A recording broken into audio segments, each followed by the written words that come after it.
धनी बहू अनामिका बहुत तेजी से गाड़ी चला रही थी और आगे बढ़ रही थी। वो बहुत गुस्से में थी। गुस्से का कारण था कि अमीर बहू रानी अनामिका को सासू माँ डांट फटकार लगाई थी गरीब देवरानी अमृता के सामने। आधा घंटे पहले घर में जो भी हुआ ये अमीर बहू रानी अनामिका बर्दाश्त नहीं कर पाई।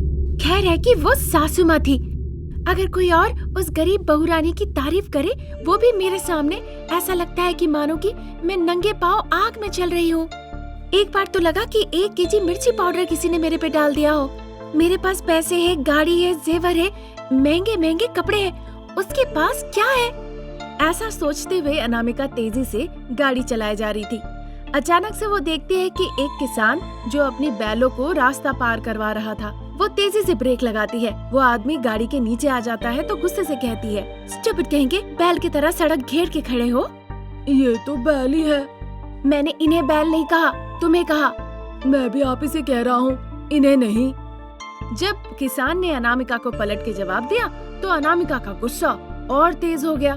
अगर उस वक्त अनामिका के हाथ में कुछ होता तो वो चकनाचूर हो जाता, पर अनामिका ने अपने गुस्से को संभाल लिया। इससे पहले मैंने कभी भी एक बैल को दूसरे बैल से बात करते हुए नहीं देखा था। क्या बात है, कोई प्रजाति ही अपने प्रजाति को पहले पहचानता है। ये सुनकर अनामिका गुस्से से कहती है, ऐ देखो, मैं अमीर महिला हूँ। उन बैलों को इस बारे में क्या पता, बताइए। ऐसा कहकर वो अपने बैलों को लेकर चलते हुए सड़क पार करवाता है। बहू रानी अनामिका गुस्से से अपनी गाड़ी में जाके बैठती है। बकवास आदमी, मेरा समय बर्बाद कर दिया। ये सोचकर अपनी गाड़ी स्टार्ट करती है और वो निकल जाती है। शारदा सोफे पे बैठी हुई थी। मुझे पता है अमीर बहू रानी को कितना अहंकार है। मुझे पता है अभी वो मायके जाएगी, अपने पिताजी को बताएगी, फिर एक बड़ी लड़ाई होगी। सोच ही रही थी कि तभी उसका फोन बज उठता है। फोन उठाती है वो। फोन पे उसका बड़ा बेटा मोहन था। बताओ बेटा, कैसे हो तुम? तुम्हारी सेहत ठीक है ना? मैं ठीक हूँ माँ, मेरी तबीयत भी ठीक है।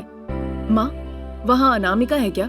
मैं उसे कितनी बार फोन किया पर वो फोन ही नहीं उठा रही है। वो घर पे नहीं है बेटा, बेचारी छोटी बहू रानी को वो कह रही थी घर का सब काम करने। मैंने कहा ये संभव नहीं है, तुम भी इस घर की बड़ी बहू हो, तुम्हें भी काम करना होगा।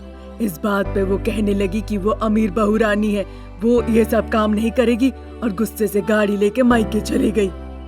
ठीक है माँ, तुम सावधान रहना, मैं घर लौट के अनामिका को समझाता हूँ।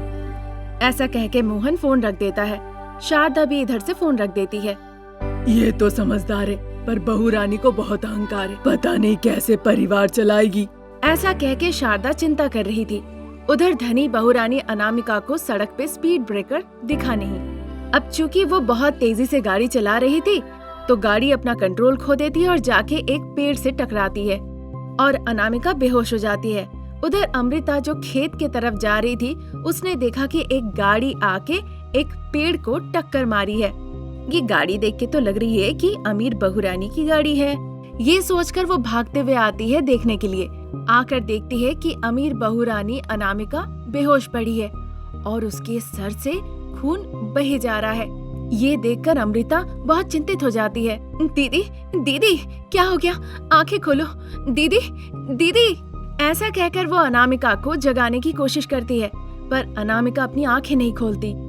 मुझे इन्हें अस्पताल ले जाना होगा, पर सड़क से कोई आ भी नहीं रहा है। अब मैं क्या करूं? इस तरह वो घूम घूम के देखने लगती है। थोड़ी दूर में अमृता को एक पेड़ के नीचे 2 बैल और एक गाड़ी दिखती है।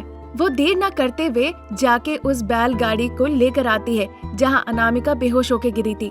फिर जल्दी से उसमें लेटा के वो 5 किलोमीटर की दूरी पर एक प्राइवेट हॉस्पिटल में अनामिका को ले जाती है। डॉक्टर! उसकी आवाज सुन के जल्दी से एक डॉक्टर और एक नर्स आके स्ट्रेचर में लेटा के अनामिका को रूम में ले जाते हैं और वहाँ अनामिका की ट्रीटमेंट शुरू कर दी जाती है। अमृता हॉस्पिटल के रिसेप्शन काउंटर से जाके अपनी सासू माँ को फोन लगाती है। सासू माँ को पूरी बात बताती है। फिर परेशान शारदा भागते हुए 1 घंटे बाद अस्पताल पहुँचती है। क्या आप अनामिका के घर वाले हैं? हाँ डॉक्टर साहब, बताइए अभी क्या लेके आना है? उसे बहुत चोट लगी है, बहुत खून बह गया है। खून चढ़ाना होगा। किसी का खून मैच करता है क्या उसके साथ? मेरा खून उनके खून से मैच करता है डॉक्टर साहब। जितना खून चाहिए ले लीजिए और दीदी का जान बचा लीजिए। जान का कोई खतरा नहीं है, पहले मुझे खून चाहिए। आप आइए।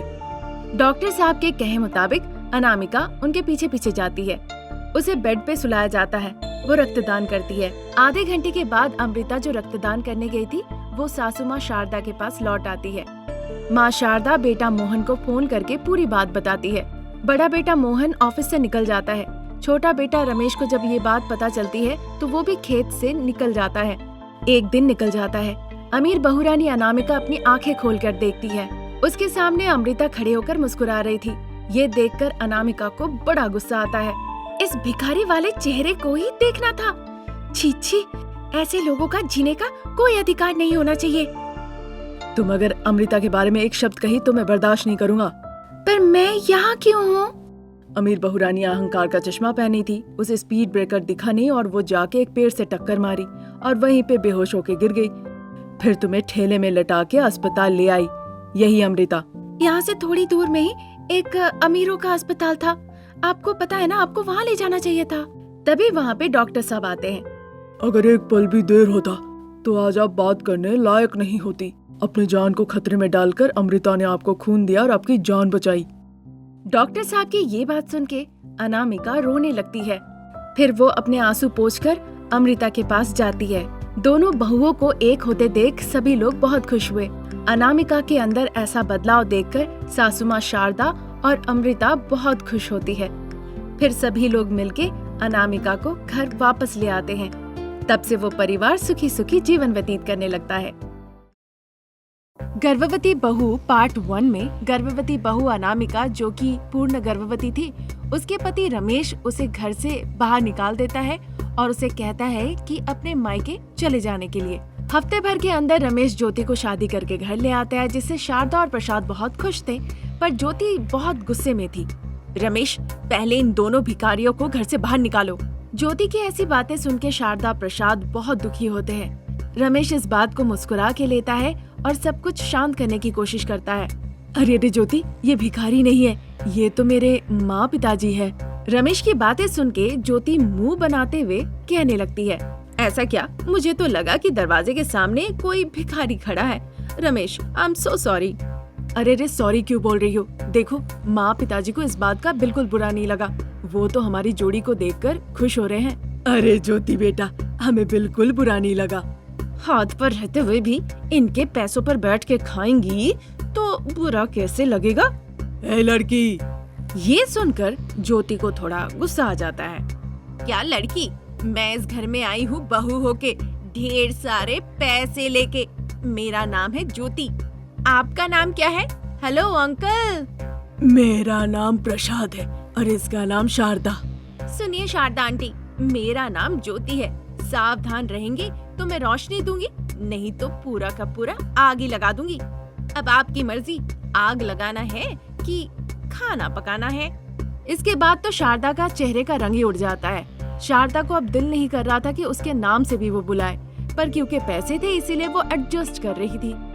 अपना दाहिना पैर बढ़ाओ बेटा, माँ लक्ष्मी साक्षात चल के आई है। लोग कुछ कहे वो मैं नहीं सुनती। मैं जो कहूँगी लोगों को सुनना होगा, क्योंकि मैं ज्योति हूँ। अगर मैंने कुछ कहा और आपने नहीं सुना तो मुझे बड़ा गुस्सा आएगा और गुस्से में मेरे हाथ में खुजली होती है। फिर मेरे सामने जो भी रहे मैं उसके गाल पे लगा देती हूँ। ऐसा कहने के बाद कहीं वो कस के थप्पड़ी ना लगाते, ये सोचकर शारदा प्रसाद उसे बस देखते ही रह जाते हैं। उनकी बातों का परवाह ना करते हुए ज्योति अपना बाएं पैर से घर के अंदर प्रवेश करती है। रमेश पीछे पीछे आता है। ज्योति अंदर आके घर देखने लगती है। तब तक शारदा और प्रसाद भ्रम में ही थे। बेटा रमेश, नई बहू को सास ससुर से आशीर्वाद लेना चाहिए, जाके कहो। मैं नहीं कह सकता माँ, उसने मुझे बहुत पैसे देके खरीद लिए है। उसके पीछे पीछे अब पूछ बन के घूमना पड़ेगा, जो कहेगी वही करना पड़ेगा। तुम तो सास हो, तुम इस घर की मालकिन भी हो। जाओ, जाके उसके ऊपर हक जमाओ। क्यों डर रही हो तुम? क्यों डरूं मैं? ये मेरा घर है, तुम मेरे बेटे हो। वो बहू बन के इस घर में आई है, यही मैं कहूँगी उससे। नहीं शारदा, घर आने से पहले उसने हमें भिखारी कहा। तुम दाहिना पैर अंदर करने को कही, वो थप्पड़ मारने की धमकी दी। अब क्या उसे पैर छूने को कहोगी? प्रसाद के ऐसे कहने पर शारदा वहीं रुक जाती है। प्रसाद को इस तरह घबराते हुए देखकर शारदा काफी डर जाती है, पर अपने बेटे के सामने वो खुद को छोटा नहीं दिखा सकती थी। इसीलिए वो प्रसाद को लेकर हॉल में चली आती है। रमेश पहले मुस्कुराता है, फिर वो भी उनके पीछे पीछे हॉल में आ जाता है। इधर ज्योति घूम घूम के घर देख रही थी। ज्योति, लगता है माँ तुमसे कुछ कहना चाहती है। मैंने ना नहीं कहा और उनका मुंह नहीं सिला, तो कहो कहने के लिए। देखो माँ, क्या मैं आपकी माँ लगती हूँ? कितनी उम्र होगी मेरी आप बताइए? सिर्फ 21 साल। माँ? क्या माँ? देखिए शारदा आंटी, मेरा नाम है ज्योति। अगर आप अच्छे से बर्ताव करेगी तो मैं आपके घर की दीपक बनूंगी, नहीं तो मैं आपके दिमाग की बत्ती तुरंत जला दूंगी, समझी? उसकी बातें सुन के शारदा कुछ कह नहीं पाई और वो मन ही मन सोचने लगी, ये कैसी अमीर बहू है, इसकी बातें कितने सख्त है और इसकी हरकतें और भी, ये घर का काम करेगी भी या नहीं। ये सोचकर वो जल्दी से कहने लगती है, सुनो नहीं बहू रानी, तुम्हें सास ससुर का आशीर्वाद लेना चाहिए। मतलब कल अगर कहीं आप गिर गई तो मुझे आपका पैर छूना होगा, मतलब आपका और आपके बुढ़े पति का पैर छूना होगा मुझे। जब उसकी बहू ने उसके पति को बुढ़ा कहा और अपमानित किया, इस बात से शारदा को बहुत गुस्सा आया। और ज्यादा गुस्सा तब आया जब उसके बेटे ने कुछ नहीं कहा और चुपचाप वहीं खड़ा रहा, जिससे शारदा को बहुत गुस्सा आया और गुस्से से वो कहने लगी, तुम्हारी पत्नी इतना कुछ कह रही है, फिर भी तुम चुपचाप खड़े हो, तुम कुछ कर नहीं रहे हो। तुम उसे समझाओ हमारी अहमियत क्या है, उसे क्यों नहीं कहते। माँ, उसने पैसे देके मुझे खरीद लिया है, वो तो बोलेगी ही। अगर उसे गलत कहता हूँ या ना कहता हूँ तो हमें दुगना पैसा देना होगा उसे। ये सब सुनने के बाद शारदा कुछ कह नहीं पाती। इसी तरह दिन निकल रहे थे। शारदा खाना पकाना, घर का काम करती थी। प्रसाद बाजार से सब्जी लाने जाते हैं। बेटा गाड़ी धो रहा था और बहू कार धो रही थी। अमीर बहू रानी मेकअप लगा के घर से बाहर जाती थी और बेटा रमेश हज का कुत्ता जैसे उसके पीछे पीछे जाता था। शारदा और प्रसाद के लिए दिन काटना बहुत मुश्किल हो गया था। जब वो दोनों सो जाते हैं तब शारदा एक दिन कहती है, जब बहू अनामिका यहाँ थी तो वो हमें माँ बाप की तरह देखभाल करती थी, पर हमने उसे बहुत परेशान किया, उसी का आज फल भुगत रहे हैं। हाँ शारदा, बिल्कुल तुम सही कह रही हो, कहावत है जैसी करनी वैसी भरनी, अब भुगत रहे हैं। इस तरह से शारदा और प्रसाद अनामिका की बातें करते हैं, फिर दोनों सो जाते हैं। अगले दिन शारदा बीमार थी तो इसीलिए वो देर से सोकर उठती है। घर के सामने रंगोली बना हुआ था। डाइनिंग टेबल से पकवानों के स्वादिष्ट खुशबू आ रहे थे। तब अनामिका अचानक बच्चे को गोद में लेकर हॉल में आती है। शारदा बहुत खुश होती है। वो प्रसाद को बुलाती है। प्रसाद भी अनामिका को देखकर बहुत खुश हो जाते हैं। तब तक रमेश और ज्योति वो दोनों भी हॉल में आते हैं। शारदा प्रसाद को कुछ समझ नहीं आ रहा था। तब रमेश कहने लगता है, माँ, पिताजी, जिस लड़की के पास पैसा है वो ज्योति जैसी है और जिस लड़की के पास प्यार श्रद्धा है वो अनामिका जैसी है। कहता तो आप समझ नहीं पाते, पर आपने देखा तो शायद समझ गए। ये मेरी दोस्त है, ज्योति नाम है। मैंने अपनी समस्या बताई तो उसी ने समाधान दिया और आप लोगों में ये परिवर्तन आया। बहुत खुश हूँ बेटा, तुम माँ लक्ष्मी को वापस ले आए। तब से शारदा अनामिका एक साथ मिलके खुशी खुशी जीवन बिताने लगते हैं।